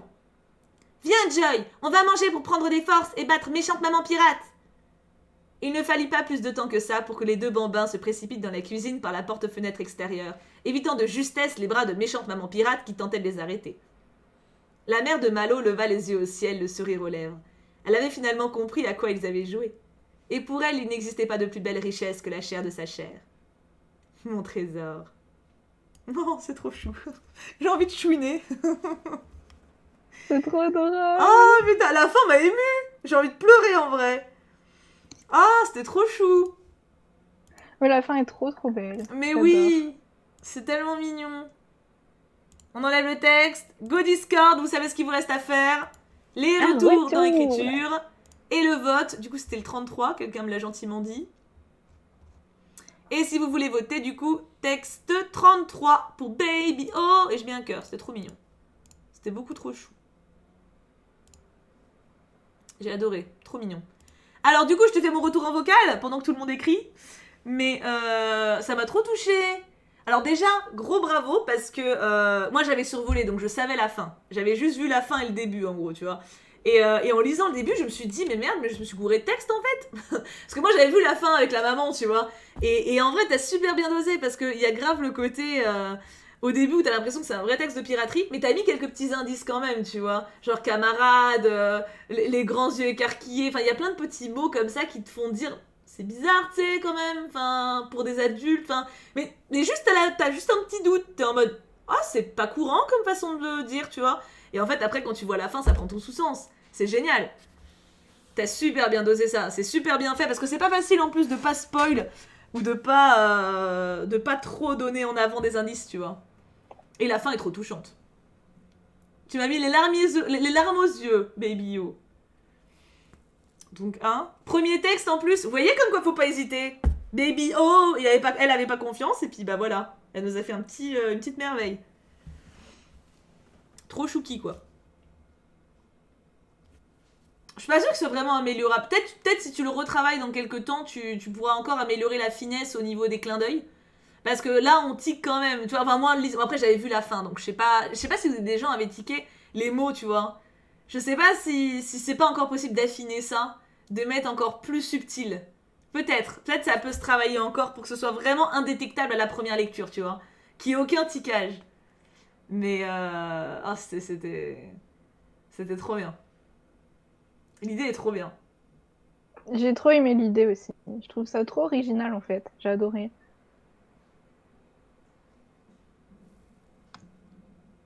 Encore en retard. Ah bah oui, pot de crème fraîche, t'es bien en retard là. Hein. Que de retour, c'est beau. Moi, j'avais rien vu venir. Ok, d'accord. En fait, moi, je me rappelle que quand j'ai lu le texte, enfin, en fait, en gros, pour survoler, je lis le début, je lis la fin et je survole le milieu, tu vois. Et quand j'avais survolé au début, j'avais trouvé ça un peu en mode, ça, c'est marrant comme mot. Je m'étais pas douté de la fin, tu vois, mais j'avais tiqué sur le. C'était pas des appellations courantes, tu vois. Mais manifestement, tu vois, l'effet de surprise a marché. Hein. Ah, intéressant, Kinjan. Mais voilà, ça peut pas être un texte de piraterie classique. T'as quand même ce doute, tu vois. Mais c'était trop classe. J'ai adoré. Donc pour un premier texte, baby, oh, tu fais fort, hein. C'est le jackpot. Ah mais grave.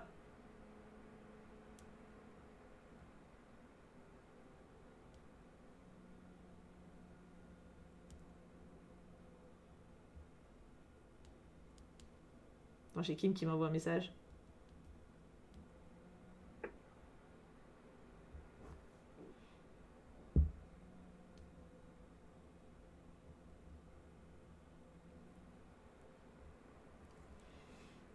Bah, t'as plutôt bien réussi à doser Baby O. Entre enfants et adultes. En vrai, moi, j'ai beaucoup aimé. C'était super chouette. Ah oui, oui, c'était vraiment super bien dosé. Hein.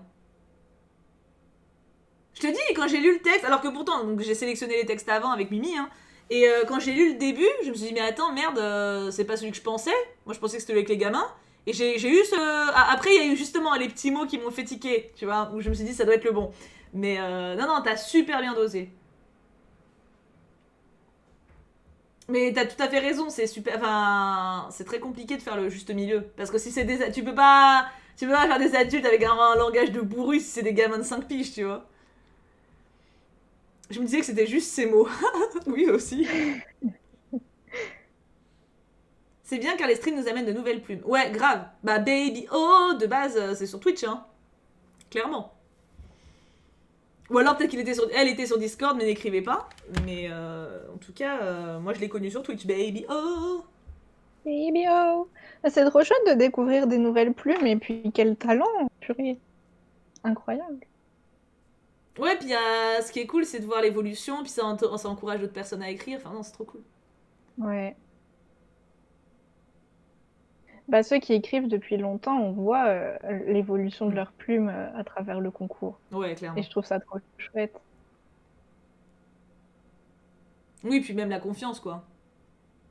La confiance qui gagne et tout. J'ai une question discordienne. C'est quoi Kinjan? Après, bah attends, je peux vous montrer vite fait. En gros, quand vous arrivez sur le serveur, vous arrivez ici, donc dans ce salon, ici, comme source inconnue à l'instant. Après, vous avez en dessous présentation, donc là, c'est si vous voulez bah, vous présenter, hein, comme le nom l'indique. Et là, vous avez le règlement. Je ne peux que vous encourager à le lire, parce que voilà. Annonce, c'est là quand il y a une vidéo ou un stream qui arrive, vous avez une notification pour vous prévenir. Et après, alors, pour les questions, c'est dans ce salon-là, c'est Elle Discord. Donc dès que vous avez une question, un doute, quelque chose que vous comprenez pas, faut pas hésiter. Les messages épinglés, parce qu'on va, pour le salon écriture par exemple, typiquement, on vous dit souvent le sujet est dans les messages épinglés. Les messages épinglés, c'est là. Donc sur téléphone, c'est pas le même symbole, mais c'est pareil, c'est en haut à droite, hein. Et vous avez dans les messages épinglés souvent les sujets, typiquement. Donc là, vous avez le sujet de la semaine. Donc vous avez jusqu'à samedi minuit pour écrire, avec les réceptionneurs. Et vous avez souvent des précisions apportées, quoi. C'est cool, Baby O. Et oui, un dernier texte que Mimi va vous lire. On attend juste la fin des retours, il reste juste seul Démonia et Erimildan, ça va vite. Donc en vrai, on s'habitue. Et réaction Twitch, par exemple, là c'est là où les gens écrivent par rapport au stream. Quand un stream est fini, dire ce qu'ils en ont pensé, quand ils veulent parler d'un truc, poser une question par rapport à Twitch et ici. Ou faire un retour, genre qu'ils ont bien aimé le stream, ce qu'ils suggèrent, choses comme ça. Et après, il y a plein de salons papotage, mais ça, vous verrez, on va pas se disperser, hein. Quand je vais aller sur Discord, on me dit qu'il peut pas l'ouvrir. C'est bizarre et tout. Oui, ça c'est bizarre. C'est l'application qui veut pas s'ouvrir ou c'est le serveur? Oui, c'est vrai que c'est pas la même question. Ah Baby O, t'as plein de retours là, hein. Alors c'est pareil, si vous, à la limite, si vous osez pas forcément écrire tout de suite, vous pouvez aussi répondre. Enfin, vous pouvez très bien lire les textes des gens. Là, on le fait en stream, mais vous pouvez le faire de votre côté, hein. Si à 3h du mat, vous voulez lire le texte de Nevilis, par exemple, et lui faire un retour, vous taguez dans le salon en lui disant ce que vous avez pensé de son texte. Vous pouvez très bien, pour mettre un pied dans la communauté de l'écriture, commencer par ça si vous préférez. Vous vous sentirez peut-être en confiance de voir les gens vous répondre, de voir que c'est bienveillant. C'est comme vous le sentez, hein. Et Anastasia, t'as pas à t'excuser de faire un retour court. Il n'y a pas de retour court ou retour long, un retour est un retour. Est-ce que t'es prête, ma Mimi, pour le dernier texte? Tout à fait. Il est là, il est prêt, il est beau. Il est là, il est prêt, il est beau. Alors attends, moi je vais l'ouvrir. Ça peut être bien. Ça peut être bien, Parce que oui. ma mission est quand même de faire défiler, hein, donc... Hop. Alors, le dernier texte, c'est celui de... Vas-y, Mimi. De Mille Sakura. Milk Sakura. Est-ce que tu es Je là, sais pas, je sais pas si elle est là. T'inquiète, baby, oh, t'as le temps, t'as le temps. Les gens vont pas s'envoler. Tu pourras répondre ce soir, demain. En attendant, je vous remonte cette magnifique petite boîte qui contient 500 boosters. C'est trop chouette. Oh, je suis si contente. Oh, bref, alors. C'était juste la petite parenthèse en attendant. Si, Milk est là. Alléluia. Magnifique. Ah, magnifique, c'est génial. Alors, je vais me muter comme tout à l'heure. Je me mute également sur Discord pour pas faire chez Mimi. Hein. Merci. Je t'en prie. Et du coup, moi je reste en vocal et vous écoutez la douce voix de Mimi vous lire le texte de Milk. À toi, ma douce. Merci.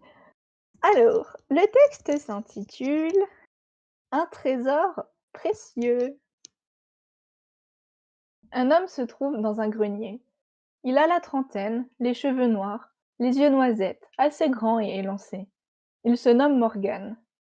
Il fouille car il a entendu, lors d'une réunion familiale, qu'une carte au trésor existe dans sa famille. Depuis des générations, mais personne ne l'a trouvée.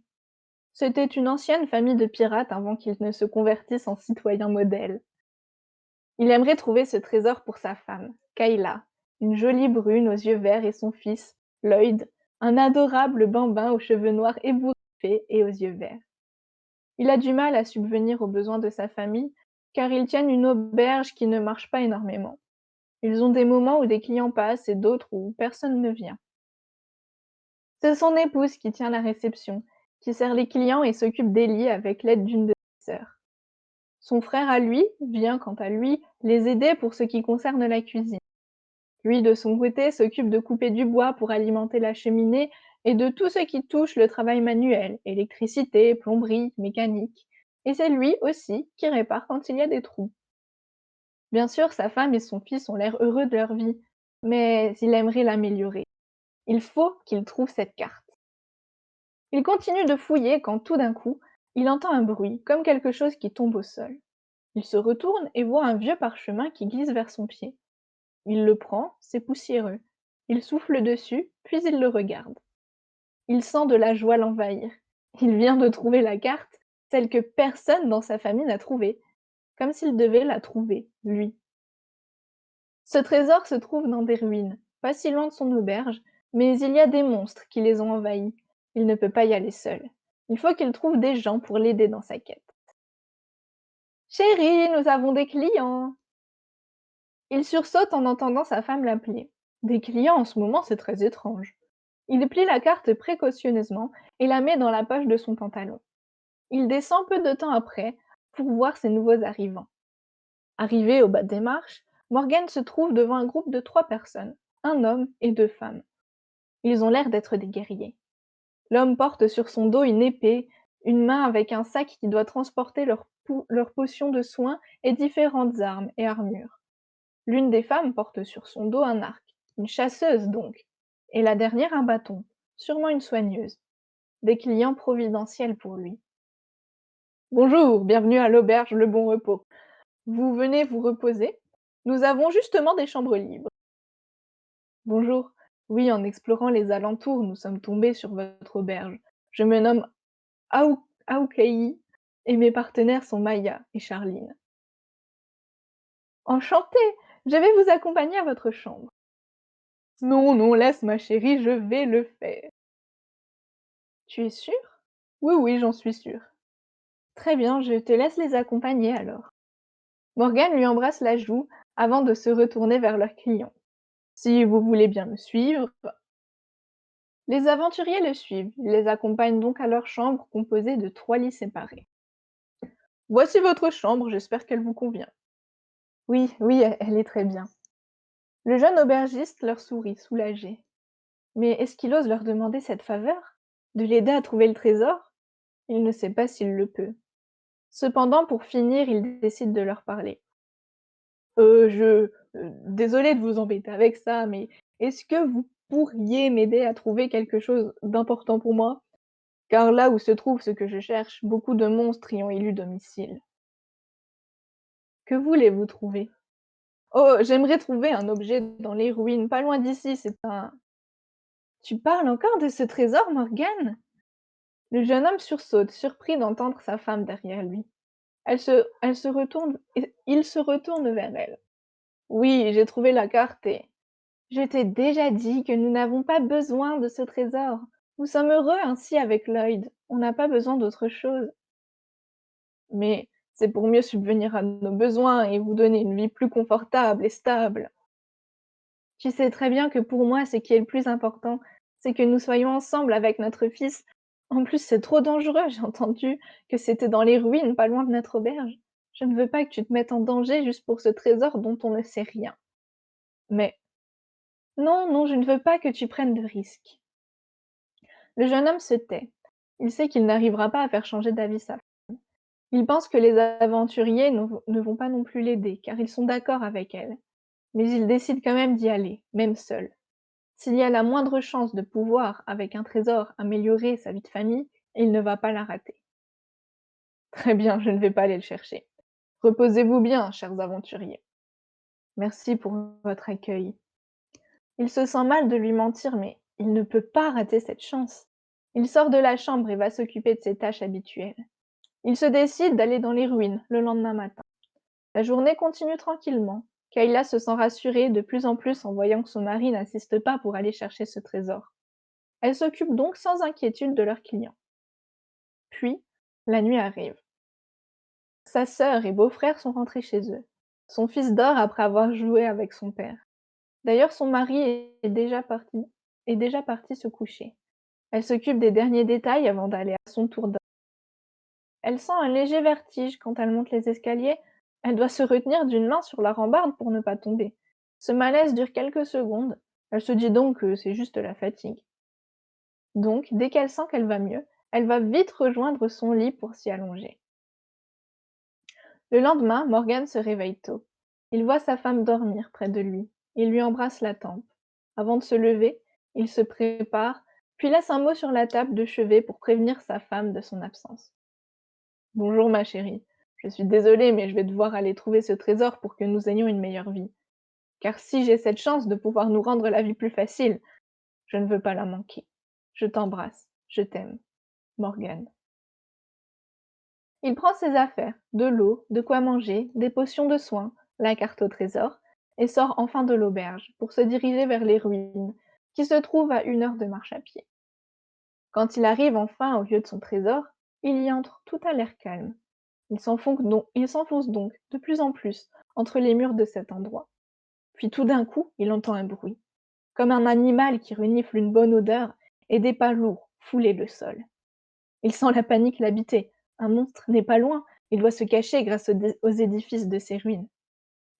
Kayla se réveille enfin. Elle se sent mal, faible. Elle a mal à la tête. Elle sent qu'elle a de la fièvre. De la sueur froide glisse le long de son dos. Elle ressent aussitôt de la nausée. Puis elle voit le mot laissé par son mari. Non, pas ça, se dit-elle. Elle se lève de son lit, difficilement, mais elle doit retrouver son époux. En sortant de sa chambre, elle tombe sur les aventuriers. Se sentant faible, elle décide de leur demander de l'aide, sans leur montrer qu'elle est peut-être malade. S'il vous plaît, aidez mon mari. Il est parti dans les ruines pour trouver le trésor. Rejoignez-le, je vous en prie. Très bien, nous allons le chercher, ne vous inquiétez pas. Elle voit Maya et Charline approuver la décision de leur partenaire. Dès qu'elle les voit disparaître de son champ de vision, elle s'effondre, évanouie. Morgane entend les pas se rapprocher, de plus en plus de lui. Mais le monstre n'est plus seul. D'autres de sa meute l'ont rejoint. Son cœur bat à 100 à l'heure. Quand il les entend à quelques mètres de lui, son sang se fige. Ils vont le trouver. Puis, il entend un brouhaha, des cris, des gémissements de douleur de la part des bêtes qui s'apprêtaient à l'attaquer. Puis plus rien, plus le moindre bruit, avant qu'il entende une voix l'appeler. C'est bon, Morgane, vous pouvez sortir, nous nous sommes débarrassés des monstres. Il reconnaît la voix, c'est celle de Hawkeye, l'aventurier avec ses partenaires. Mais n'est-ce pas une ruse des bêtes qui vivent ici? Il décide cependant de sortir de sa cachette. C'est bien eux, il voit aussi les ennemis battus. Il se sent soulagé, mais en même temps, pourquoi sont-ils là? Votre femme nous a demandé d'aller vous sauver, donc nous allons vous aider à trouver ce trésor. Sans contrepartie? Non, sans contrepartie, on veut juste vous aider. Montre-nous, montre-nous la carte qu'on trouve ce trésor. Morgan se rapproche d'eux. Il voit Maya analyser la carte avec attention. Puis il continue l'exploration de ces ruines. Il rencontre encore d'autres monstres que ses compagnons détruisent sans problème. Ils doivent aussi résoudre des énigmes, où la personne réfléchit que Maya est d'une grande aide. Enfin, ils arrivent à la fin de leur quête. Ils découvrent une immense salle vide avec un coffre au fond de celle-ci. Mais un énorme monstre qu'on peut considérer comme le boss du lieu qui leur empêche d'y accéder. Les aventuriers ont un peu de mal à s'en débarrasser, mais pour finir, ils arrivent à le vaincre. Morgan va donc vite ouvrir le coffre présent. Il s'attend à voir des pièces d'or, des bijoux, mais dès qu'il l'ouvre, le coffre est vide. Il y a juste des plantes médicinales avec des fleurs de couleur bleue et jaune.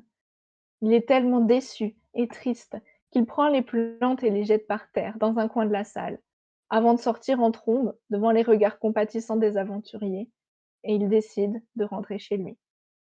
Quand il arrive chez lui, il voit son fils assis sur le perron de l'auberge, la tête sur ses genoux et ses bras qui les entourent. Entendant sûrement ses pas, Lloyd lève tout d'un coup sa tête pleine de larmes, avant de se lever et de courir rejoindre son père pour le prendre dans ses bras. Il serre son fils, instinctivement, pour le réconforter, avant de l'entendre parler. Papa, papa, maman est très malade. Elle peut peut-être mourir, c'est le docteur qui l'a dit. Morgan sent son cœur s'arrêter de battre quand il entend les paroles de son fils. Sa femme, sa merveilleuse Kayla est malade. Comment il a fait pour ne pas s'en rendre compte ce matin? Il porte son fils dans ses bras avant de courir rapidement dans sa chambre. Sa femme est allongée, elle a l'air de dormir, paisiblement, mais en même temps il a l'impression de la voir si faible. Il dépose son fils au sol avant de se diriger et prendre la main délicate de sa femme dans la sienne, sans faire attention à l'homme qui se trouve dans la chambre. Je t'en prie, Kayla, réveille-toi, je ne veux pas te perdre. Je suis désolée, Morgane, mais pour le moment, je ne peux soulager qu'un peu la fièvre de ta femme. Morgan se tourne vers la voix qu'il vient d'entendre. C'est le médecin des environs. Il est déjà venu pour soigner son fils il y a plusieurs mois. De quoi souffre-t-elle? D'un mal très rare. Il me faut la plante médicinale appelée bleunette pour pouvoir la soigner, mais elle est très difficile à trouver. Cependant, sans elle, Kayla peut mourir. Cette plante, à quoi ressemble-t-elle? Et combien de temps avant qu'on puisse la sauver? C'est une plante médicinale avec des fleurs bleues et jaunes. Il reste 4 heures maximum avant qu'il ne soit trop tard. Dès que le médecin lui décrit la plante, Morgan voit les aventuriers sortir de la chambre. Il ne sait pas quoi penser, mais sa femme est plus importante. Comment la sauver en moins de 4 heures? Il ne veut pas la perdre. Mais il n'a jamais vu la plante dont lui a parlé le docteur. Et comment a-t-il été si stupide pour être possédé par un trésor alors que Kayla n'allait pas bien? Il se trouve tellement bête. Le trésor, mais oui, c'était une plante avec des fleurs bleues et jaunes. Mais il n'a plus le temps d'aller la chercher. Les ruines sont à 1 heure de marche à pied de l'auberge et il reste 2 heures avant l'heure fatale. Pourquoi il n'y a pas pensé plus vite? Quel idiot. 1 heure plus tard, il entend la porte de la chambre s'ouvrir. Il voit Aoki et ses partenaires y entrer, puis il s'adresse au médecin.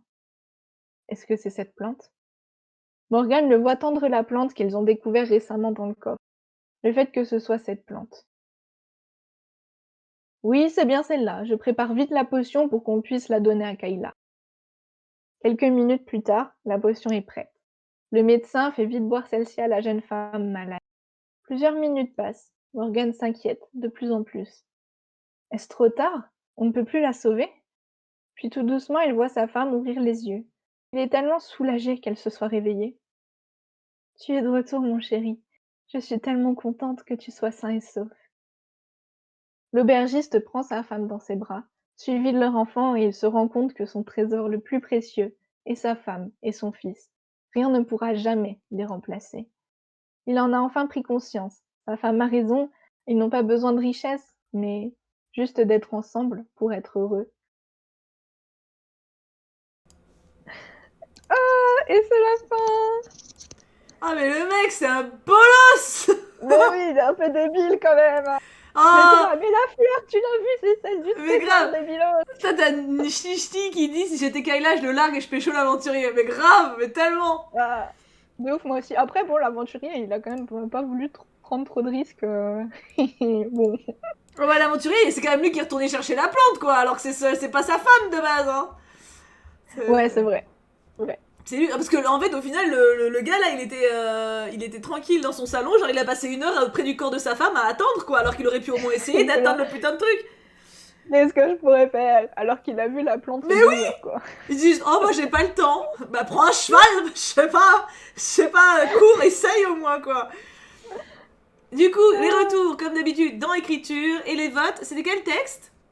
Je sais pas si quelqu'un a C'était dit. le texte de 1000, Oui, mais le 1000 numéro. Sakura. Ah bah ça, je sais pas. On est si nuls. On a des numéros et on les a pas notés. C'est honte. Au secours. Attends, je remonte. Ah si, c'est le numéro 16. Ah, merci Milk Sakura qui le sait du coup, parce que c'est son texte. 12, 16. 1000 trésors. Ah, c'est pas le même nom, c'est pour ça. 1000 trésors précieux, c'est ça. Texte numéro 16. Y'a pas un emoji d'aventurier? Ça serait trop drôle. Attends, je Go cherche. péchoter Mais l'aventurier. grave. Aventure. Non, j'ai des trucs chelous. Grotte. Monstre. Je cherche des emojis. Cave. Cave. C'est quoi le rapport? Je sais pas. Je trouve jamais ce que je veux en emoji, je suis pas douée, hein. Je sais pas. On va mettre. Est-ce que j'ai un emoji vénère avec les renards? Je suis même pas. Ah si, lui. Ah parce que moi il m'a énervé, hein, l'aubergiste, hein. Ah bah il était un peu nul. Hein. Ah bah oui, hein, complet, hein. Il a un nom stylé, mais Avec plaisir, 1000 Sakura. ouais, Morgane il est un peu nul. Ah ouais, c'est un cul. Hein. Moi franchement, moi je dis, elle part avec l'aventurier. Hein. Et est-ce que Hawkeye tu l'as mis parce que c'est le gars dans Avengers ou pas du tout? Ça me paraît une grosse coïncidence, mais... J'ai trop bugué quand j'ai vu son nom, je savais pas trop comment le dire. C'est Hawkeye normalement. C'est dans Marvel, c'est... Ah. moi je l'appelle Fleshman, du coup, forcément, vu que je ne retiens jamais les noms. Mais... C'est bien aussi Flashman après tout. ouais, oui, c'est bien ce nom. Non, ça vient pas de là, putain, c'est fou. Bah, y a un gars dans Marvel, un des super-héros de Avengers, qui s'appelle Hawkeye. Comme quoi, tu es connecté. En plus, il est cool. C'est un des rares à pas être une tête de con. Heureusement qu'il était là, n'empêche. Hein. Ah oui, ah bah oui. Je sais pas si t'avais besoin d'en faire 3 des aventuriers d'ailleurs. Il y en a surtout un qui a servi, les autres c'était un peu plus. Ouais, c'est ça. Peut-être si tu veux en reprendre déco. ton texte, genre. Parce qu'au final, les 3 autres. Enfin, il y en a une qui sert vite fait pour lire l'énigme. Enfin, pour résoudre une énigme. Mais en vrai, un gars tout seul, je pense, ça suffit. Hein. Ça t'allégera peut-être un peu le texte. Je peux lui donner tous les skills à lui. C'est ça. Et en plus, comme ça, tu peux peut-être faire un petit triangle amoureux pour que Kayla se part avec. Oui, on s'enlève la morale, d'accord, mais. Mais quand même. Parce que non, en plus, ça pourrait prendre un contre-pied. Genre, tu t'attends à une histoire d'amour, genre, oh, tu es si fidèle, tu es si parfait, je t'aime, on est une famille parfaite. Et en fait, non, t'es un bolo, je me casse avec l'aventurier, quoi. De ouf. La morale, ne soyez pas des bolos. Mais grave. Si t'es un bolos, bah laisse tomber, tu perds ta meuf. Ah, t'as pris par rapport au jeu, ok, c'est pour ça. Mais si tu veux émanciper ton texte un peu du jeu, tu as nos suggestions. Hein. Ah non, parce que Morgane, il craint du boudin quand même, hein, franchement. Laisse tomber. Après qu'il veuille récupérer le trésor quand même, je comprends, mais genre, le coup des fleurs, genre, oh là là, c'est vraiment ça. Moi, c'est ça qui fait qu'il m'a perdu. Hein. Genre, oh oui, les fleurs qui étaient dans le coffre. Oh, mais c'est il y a trop loin, tant pis, je vais pas les chercher alors. Et il a même pas essayé. Mais oui! Il va même pas dans le jardin voir s'il y en a pas une dans sous une. Je sais pas, il va dans la forêt à côté, il pourrait essayer de faire un truc. Non, il reste à l'auberge. Genre. Ok! Donc, ouais. Non, moi je dis, elle le largue. J'aurais guéri, puis écoute, franchement, t'es trop une merde. Je me casse. Ça suffit à un moment. Ou alors il réalise que c'est une merde et il se prend en main. Ça aussi, c'est possible si tu veux garder le couple. Oui.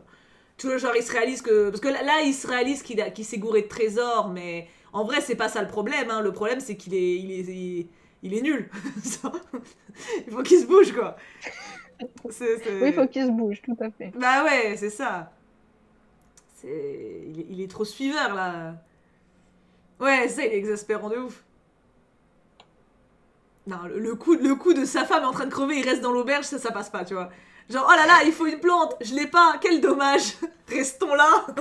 Je sais pas, même une grand-mère de 95 ans, elle va au moins voir dans son jardin, voir s'il y a pas la plante sur un malentendu dans un buisson, tu sais. Ou alors elle va demander à ses copines, je sais pas, ses voisines. Et non, Morgane, il reste à l'auberge. Morgane, il prépare les... Je sais pas ce qu'il fait, Morgane. Il fait la soupe. Il fait la souplette. Il fait la soupe. Ah non, Morgane... Par contre, Kayla, best perso. Hein. Kayla et l'aventurier. Ah bah, ils vont bien ensemble, les deux. Hein. Ouais, mais grave. Bon, le gamin, il sert à rien. Forcément, c'est un gamin.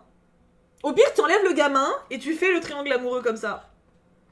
Parce que c'est vrai que si un gamin, on a plus de peine qu'ils se séparent, tu vois. On est plus en mode, ouais, oh voilà, là là, mais comment elle va emmener le gamin en copulant avec son amant, tout ça, tu sais, ça va perturber le gamin, est-ce qu'il y aura une pension alimentaire, tu sais, c'est plein de questions un peu lourdes. Alors que t'enlèves le gamin... il n'y a plus tous ces problèmes. Il n'y a plus tous ces problèmes. Elle a juste à dégager le con. Il prépare les raclettes, mais grave. Du coup, voilà, c'était... Écoutez, on va s'arrêter là, parce que c'est les 12h10. C'est nickel. C'est l'heure d'aller manger. C'est grave l'heure d'aller manger, j'ai la dalle de ouf. Et puis de faire pipi aussi, accessoirement. Ah oui, aussi. Merci ma Mimi pour cette magnifique lecture en ta compagnie. Avec plaisir, moi j'aime trop, c'est trop chouette. Mais oui, moi aussi, c'est trop cool. En plus à deux, c'est vraiment plus reposant. Et là, en l'occurrence, c'était trop bien parce que quand j'ai eu toute la galère avec les colis, toi t'étais en train de lire, donc... Donc ça n'a pas coupé. C'était parfait. Plein de bisous du coup, on se retrouve sans doute cet après-midi vers 16h30, à voir pour l'heure, mais je pense que ce sera ça. J'espère pour l'ouverture de ça là, mais ça dépend si j'ai reçu mon petit trépied, donc on croise les doigts. La morale de l'histoire a été éjectée par la réécriture de Thibaut. Avouez, elle est bien mon idée. Avouez, elle est bien mon idée.